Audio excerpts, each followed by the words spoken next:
Muy buenos días, bienvenidos a tu podcast, mi podcast, la Biblia en un año, día 313. El tema, conoce a tu donante de sangre. Un joven fue herido en la Primera Guerra Mundial y el médico que vino a tratarlo dijo, lo siento, pero ha perdido el brazo. El joven soldado contestó, doctor, no lo perdí, lo di. Jesús vino para dar su vida en rescate por muchos. Se puede leer en Marcos 10:45. En la última cena, cuando Jesús tomó la copa, dijo, esta es mi sangre del pacto. Se puede leer en Mateo capítulo 26, versículo 28, Marcos capítulo 14, verso 24. La preciosa sangre de Cristo se puede leer en Primera de Pedro capítulo 1, verso 19. Es resaltada a lo largo de todo el Nuevo Testamento. 1. Hace posible el perdón de los pecados. Se puede leer en Colosenses capítulo 1, verso 14. 2. Nos purifica de todo pecado. Se puede leer en Primera de Juan capítulo 1, verso 7. 3. Por medio de ella nos acercamos a Dios. Se puede leer en Efesios capítulo 2, verso 13. 4. Trae paz y reconciliación con Dios. Se puede leer en Colosenses capítulo 1, verso 20. 5.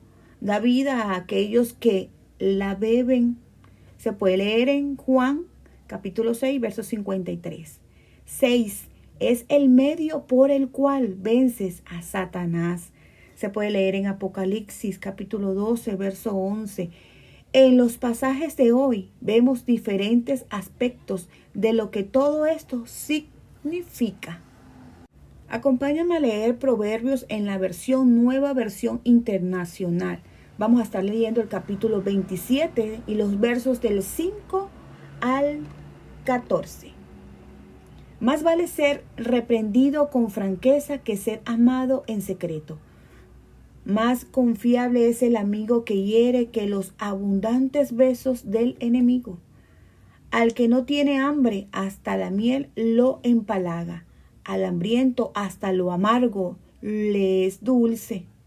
Como ave que se aleja del nido es el hombre que se aleja del hogar. El perfume y el incienso alegran el corazón. La dulzura de un amigo proviene de su consejo sincero. No abandones a tu amigo ni al amigo de tu padre, ni vayas a la casa de tu hermano el día que tengas una desgracia. Más vale vecino cercano que hermano distante. Hijo mío, sé sabio y alegra mi corazón. Así podré responder al que me desprecie. El prudente ve el peligro y busca refugio. El inexperto sigue adelante y sufre las consecuencias. Toma la prenda del que salga fiador por un extraño. Reténla en garantía si la da en favor de desconocidos. La mejor bendición se juzga como maldición si se da a gritos y de madrugada. Punto 1. El acto de amistad supremo. Es un privilegio tener buenos amigos, pero el mayor privilegio de todos es la amistad de Jesús. Te llama su amigo y ha derramado su sangre como acto supremo de amistad. Jesús dijo, nadie tiene amor más grande que el dar la vida por sus amigos. Se puede leer en Juan 15:13. Esta sección de Proverbios tiene que ver con la importancia de la amistad. Más vale vecino cercano que hermano lejano. Se puede leer en Proverbios capítulo 27, verso 10, en la versión Dios habla hoy. El consejo de un amigo es una gran bendición. Para alegrar el corazón, buenos perfumes, para endulzar el alma, un consejo de amigo. Se puede leer en el verso 9, en la versión Dios habla hoy. La lealtad a tus amigos es muy importante.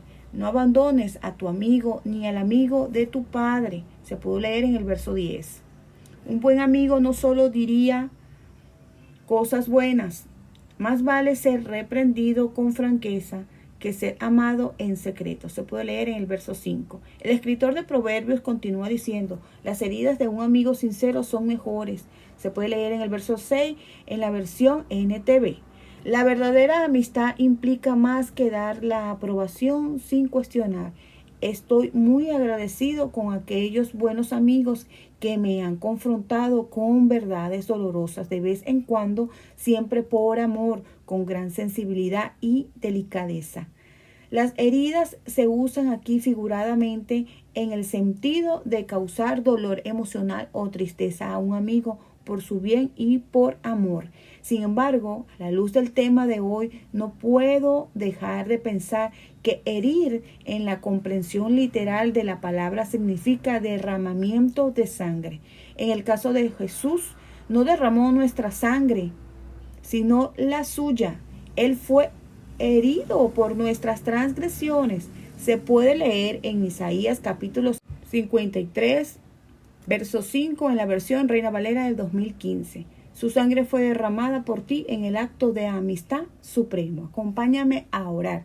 Señor, muchas gracias por los amigos y sobre todo por tu gran amistad. Gracias por estar dispuesto a dar tu vida y derramar tu sangre por mí. Amén. Vamos a estar leyendo Hebreos capítulo 9, versos del 1 al 15.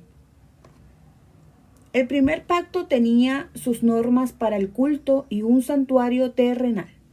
Se habilitó ese santuario de tal modo que en su primera parte, llamada el lugar santo, estaba el candelabro, la mesa y los panes consagrados. Tras la segunda cortina estaba la parte llamada el lugar santísimo, el cual tenía el altar de oro para el incienso y el arca del pacto toda recubierta de oro. Dentro del arca había una vasija de oro que contenía el maná, la vara de Aarón que había retoñado y las tablas del pacto. Encima del arca estaban los querubines de la gloria que cubrían con su sombra la tapa del arca, pero ahora no se puede hablar de eso en detalle. Así dispuestas todas estas cosas, los sacerdotes entran continuamente en la primera parte del santuario para celebrar el culto, pero en la segunda parte entra únicamente el sumo sacerdote y solo una vez al año, provisto siempre de sangre que ofrece por sí mismo y por los pecados de ignorancia cometidos por el pueblo. Con esto el Espíritu Santo da a entender que mientras siga en pie el primer santuario, aún no se habrá revelado el camino que conduce al lugar santísimo. Esto nos ilustra hoy día que las ofrendas y los sacrificios que allí se ofrecen no tienen poder alguno para perfeccionar la conciencia de los que celebran ese culto.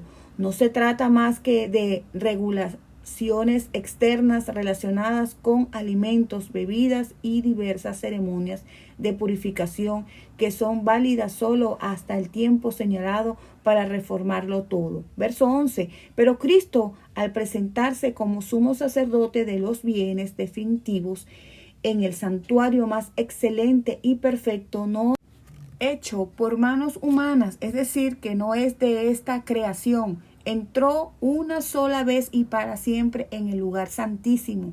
No lo hizo con sangre de machos, cabrios y becerros, sino con su propia sangre, logrando así un rescate eterno. La sangre de machos cabrios y de toros y las cenizas de una novilla rociada sobre personas impuras las santifican de modo que quedan limpias por fuera.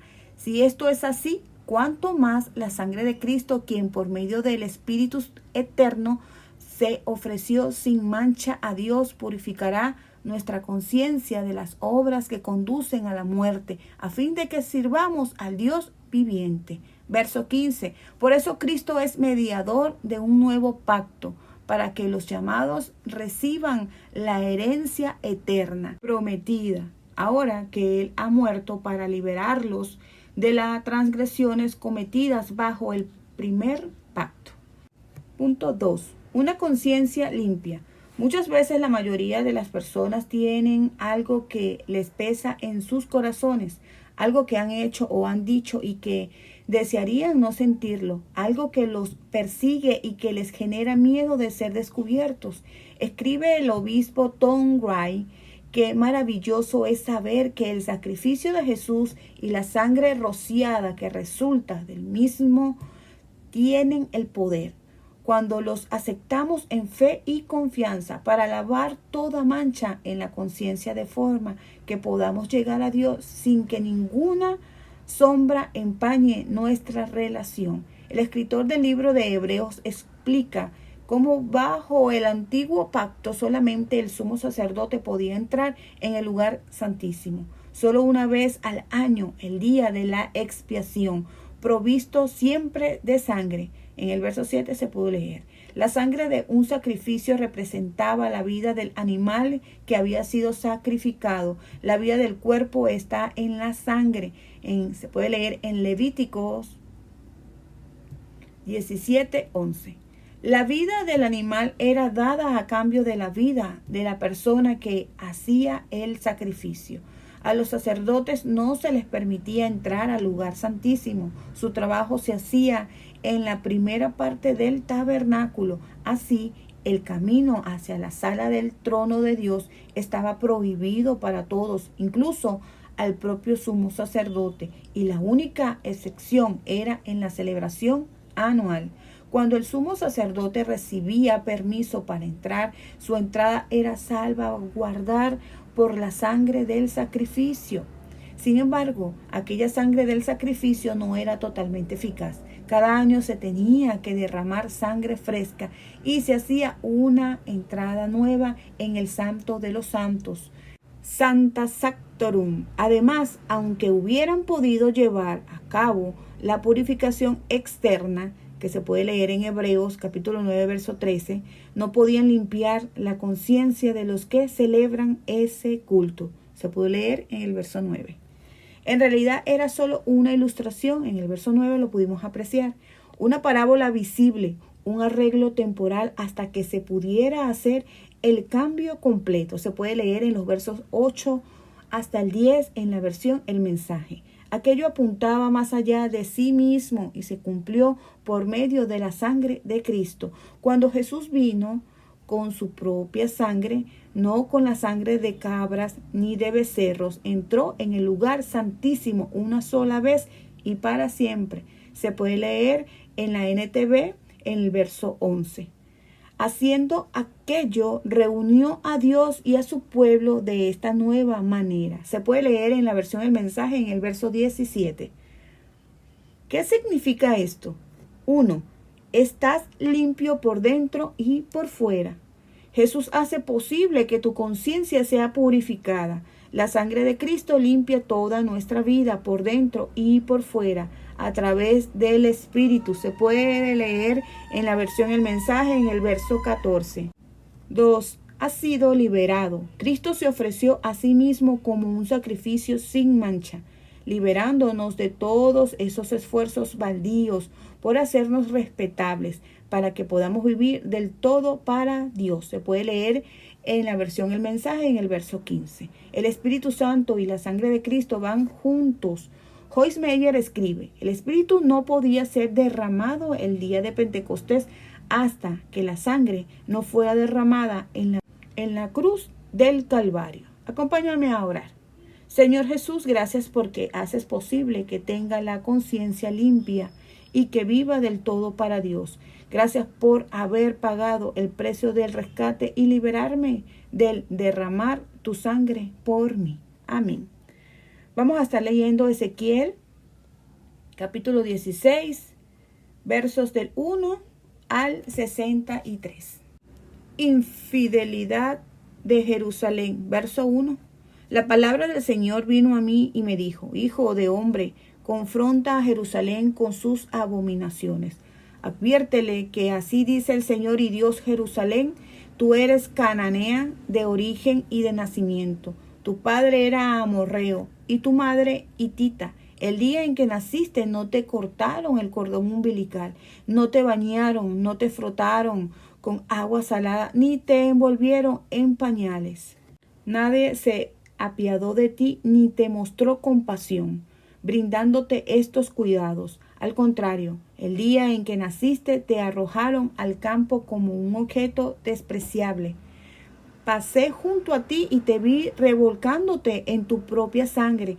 Estando en tu propia sangre te dije: vive. te hice crecer como hierba de campo. Creciste, te desarrollaste y entraste a la pubertad. Después se formaron tus senos y te brotó el vello, pero seguías completamente desnuda. Tiempo después pasé de nuevo junto a ti y te miré. Estabas en la edad del amor, entonces te extendí mi manto y cubrí tu desnudez. Me comprometí, hice alianza contigo y fuiste mía, afirma el Señor y Dios. Te bañé, te limpié la sangre y te perfumé. Te puse un vestido bordado y te calcé con finas sandalias de cuero. Te vestí con ropa de tela de lino y de seda. Te adorné con joyas, puse pulseras en tus muñecas, collares en tu cuello, un arete en la nariz, pendientes en tus orejas y una hermosa corona en la cabeza. Quedaste adornada de oro y plata, vestida de tela de lino fino, de seda y de telas bordadas. Te alimentabas con harina refinada, con miel y aceite de oliva. Llegaste a ser muy hermosa y creciste para ser reina. Tan perfecta era tu belleza que tu fama se extendió por todas las naciones.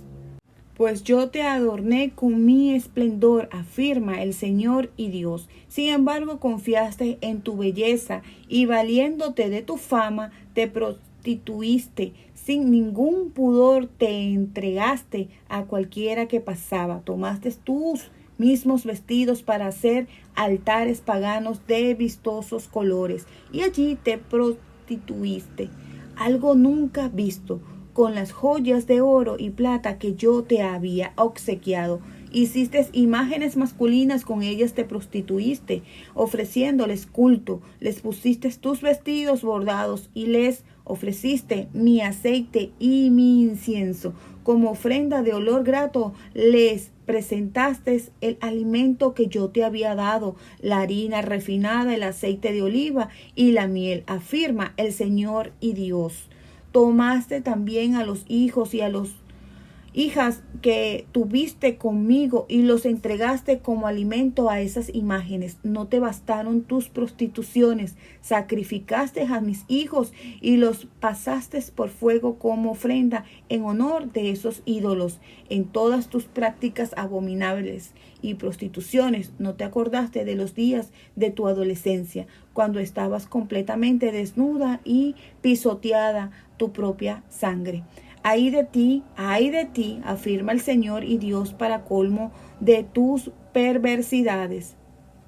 Construiste altares y un santuario en todas las plazas. En cada esquina construiste santuarios y degradaste tu belleza. Te abriste de piernas a cualquiera que pasaba y fornicaste sin cesar.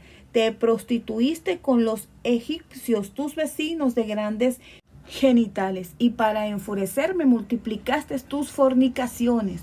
Yo levanté mi mano para castigarte y reduje tu territorio. Te entregué al deseo de tus enemigos, las ciudades filisteas, que se avergonzaban de tu conducta depravada. Una y otra vez fornicaste con los asirios porque eras insaciable. También creció tu promiscuidad para incluir a los comerciantes de Babilonia, y ni así quedaste satisfecha. ¡Qué mente tan depravada la tuya!, afirma el Señor y Dios.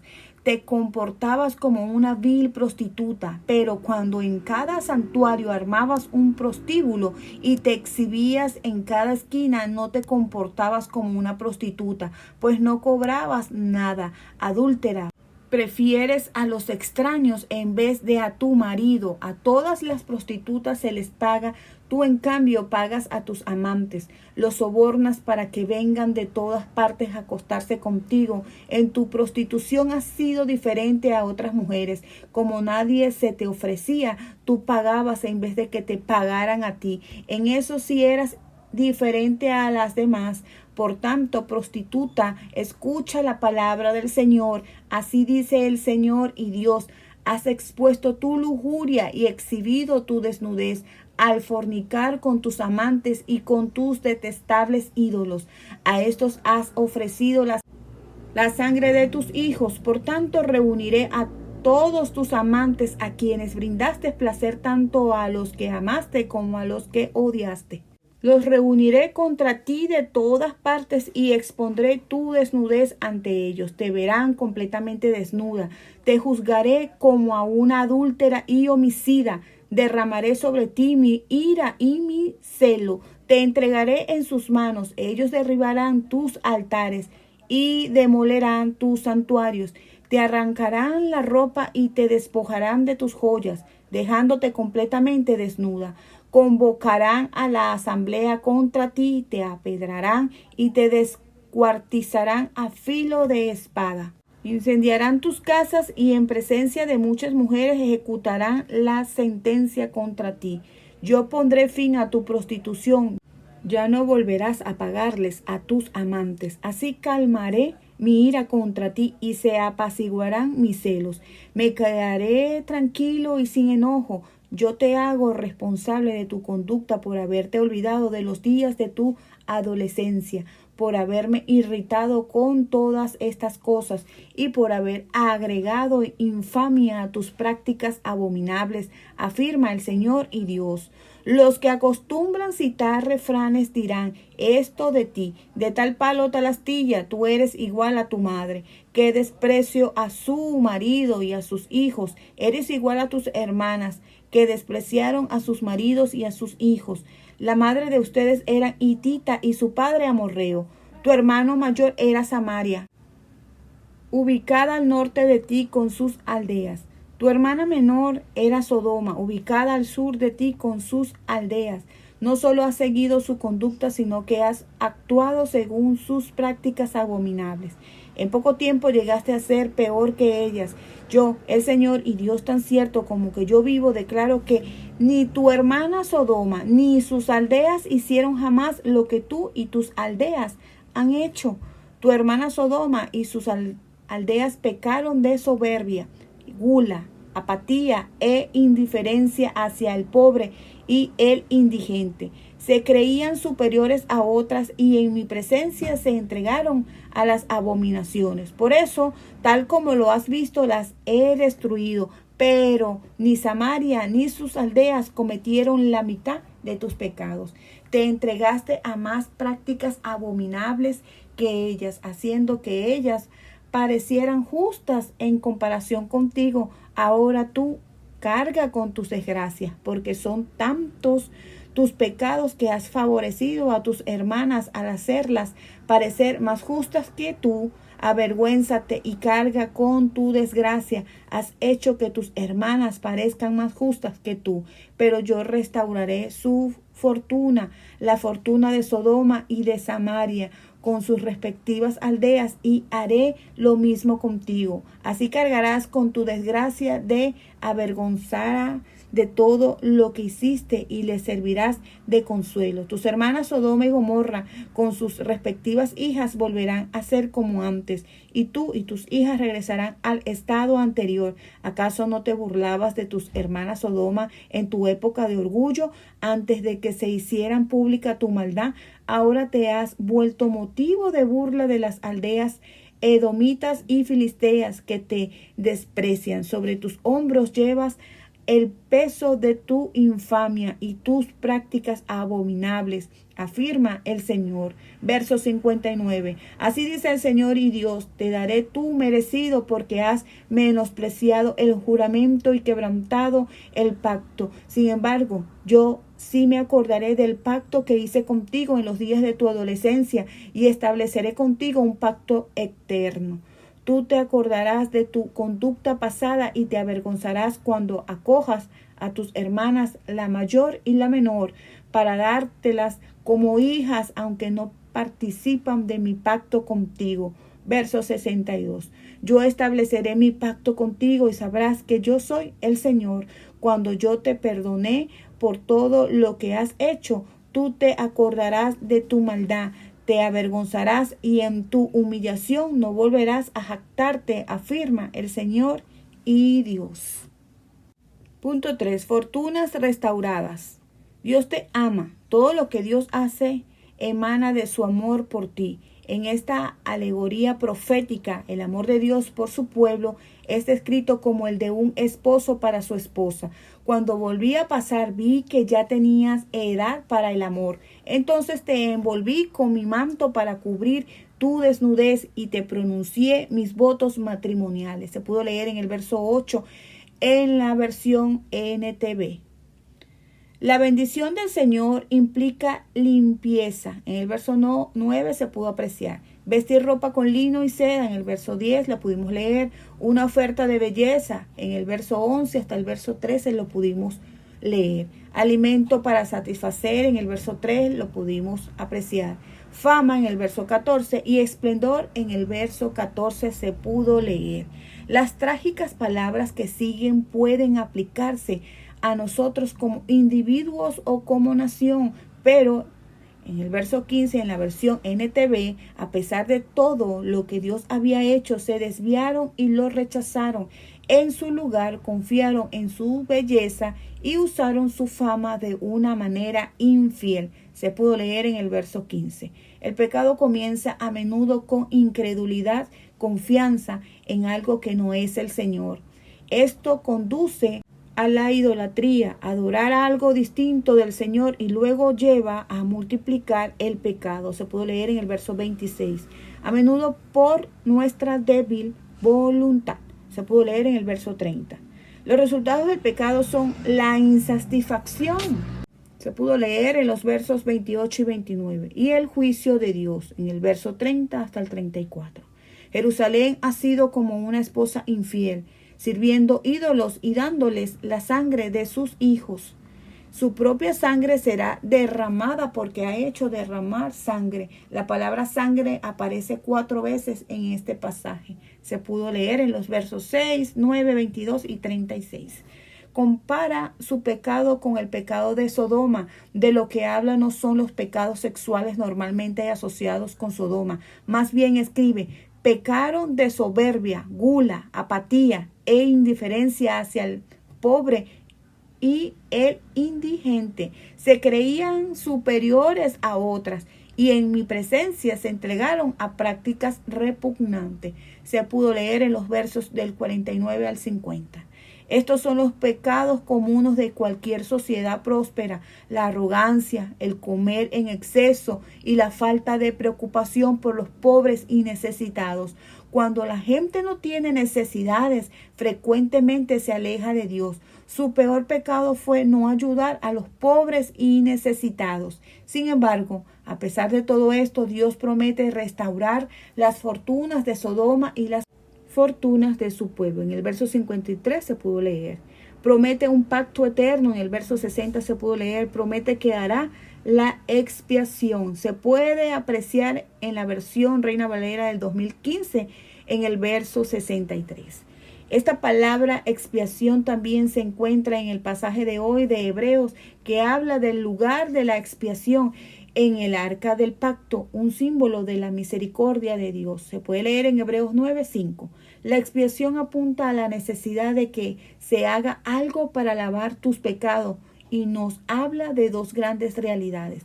Primero, la realidad y la seriedad de la reacción de Dios contra el pecado. Segundo, la realidad y la grandeza de su amor que proveyó el sacrificio a través de la sangre de Jesús. San Pablo escribió: el Hijo de Dios, quien me amó y dio su vida por mí. Se puede apreciar en Gálatas 2:20. Es así de personal: su sangre fue dada para ti. Él cargó tus pecados, murió tu muerte. Su sangre expió mi pecado y tu pecado. Él es tu donante de sangre. Acompáñame a orar. Gracias, Señor, porque en tu gran amor derramas tu sangre. Gracias porque hoy puedo saber que soy amado, perdonado y vivo con la conciencia tranquila. Amén. La pastora Pipa añade en Hebreos 9:7 los pecados de ignorancia cometidos por el pueblo. Estoy segura de que he cometido muchos de esos pecados por ignorancia, así como muchos otros de los que soy consciente. Recuerden que este devocional ha sido escrito por los pastores Nicky y Pipa Gumbel de la iglesia HTB en Londres. Y esta su servidora, la que le da voz a este devocional, Ingrid Flores. Que Dios les bendiga rica y abundantemente.